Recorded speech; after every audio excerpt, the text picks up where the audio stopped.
Hi, my name's Sabrina Ghayour. I'm a cook and the author of Feasts. I first started cooking when I was 6 years old.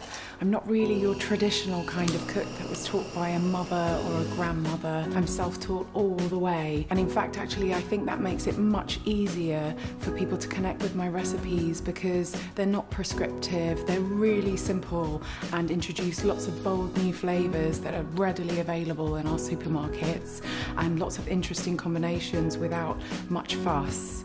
The kind of food that I like to create is colourful, flavourful, but doesn't really involve too much time in the kitchen, but will give you that real wow factor when serving it to guests. The best kind of meal shouldn't be intimidating and shouldn't keep you stressing in the kitchen.